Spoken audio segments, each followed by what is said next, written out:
18. It's now 16 minutes after 7, and joining me in studio to basically reflect and also project is a panel. I'll start by introducing them.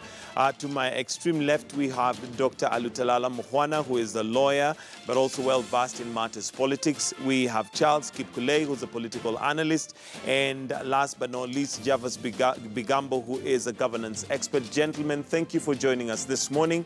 It is the day after the polls, and there was a lot of tension. I mean, the whole country literally was on edge before the 26th.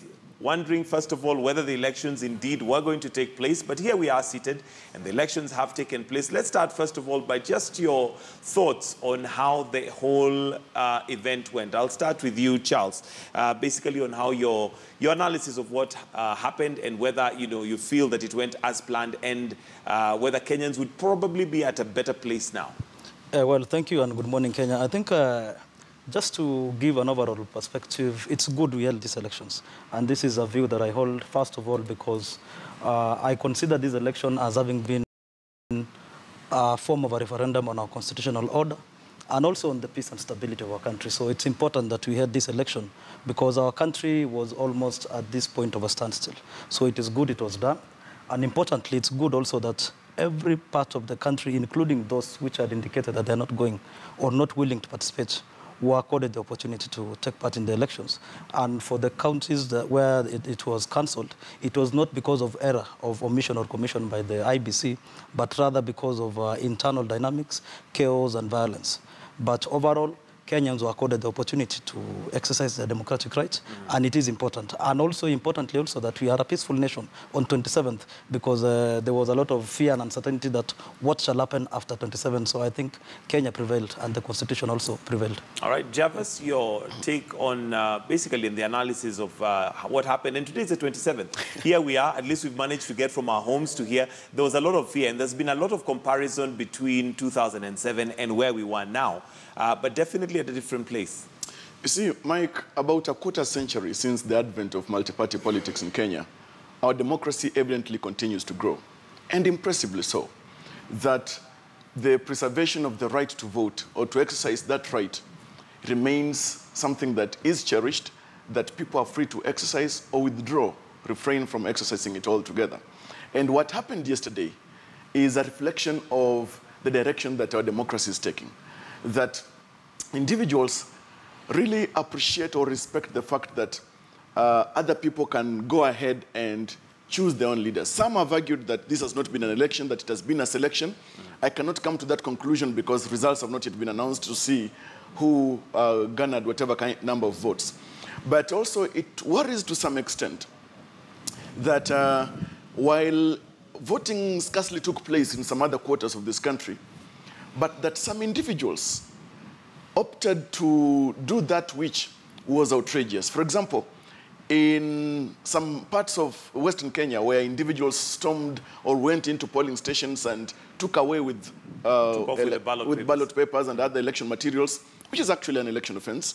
Some other areas where they barricaded, the entry points or the gates and the doors at polling stations. That was outrageous. But also, we must appreciate there has been intimidation coming from both sides. When you look at the places, for example, like Nyanza, some people would have wanted to come out and vote, all right? But the fear that there would be easy targets. They would be ostracized. All right, yes. That itself was intimidation, and a democracy that is maturing need not to have a place for intimidation of those who want to exercise their vote. When you go to parts of central Kenya, if you would not come out to vote, then you would be targeted also as a sympathizer of the opposing or the warring camp. And that itself also is intimidation. Yes, it is intimidation and need not be embraced. Moving forward, of course, one thing is a fact, that the turnout in this election has been very low, it's been very poor, which calls for us, and especially our leaders, to come to the table. The country cannot move forward when more than half of the registered voters do not come out to vote and choose or grant authority to those that must make decisions on their behalf for the country. So it is actually, from my estimate, very inevitable that our leaders now must not give up the privilege of thinking and see how they can come together to the negotiation table and take Kenya forward. Otherwise, we are still going to be in that whirlwind of confusion. All right, Dr. Mukhwana. Thank you, Michael. For me, what I gather from yesterday's happenings is, number one, that citizens in this country seem to have progressed in terms of maturity and appreciation of the fact that we need each other more. And that is demonstrated by the fact that whereas we have a few pockets of uncomfortable happenings, as my younger brother Javas has said, largely the country was calm. And the election went on, allowing those who wanted to vote and allowing those who did not want to vote. My second observation from yesterday's happenings is that our political leaders are lagging behind the citizenry in that direction. And I say so because whereas the country largely kept calm, we saw a very unfortunate incident in the evening among the leaders, the actually top leaders, because one's a majority leader of the other party, the other one is a sitting MP and so forth. That act was quite below compared to the overall maturity that was displayed by the citizenry. So it is a lesson that our MPs, our leaders ought to style up. But more importantly, I also learned that people in this country actually obey their leaders, largely.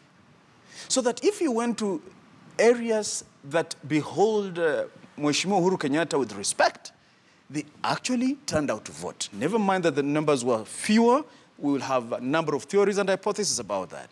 And in areas which follow Honorable Raila Odinga, they actually listen to him not to turn out and vote. So that behoves the leadership of this country to be more mature and understand that they carry the future of this country on their shoulders. They actually have an influence over the country. Correct. So that there is no way Mheshimiwa Uhuru should ever imagine that he ignore that Raila man. And there's no way Honorable Raila can imagine that he should ignore that Uhuru man. They ought to work together for the common good of their followers and the country. All right. That's a lesson. Charles, it is a good observation that Kenyans do listen to the leaders based on yesterday's election.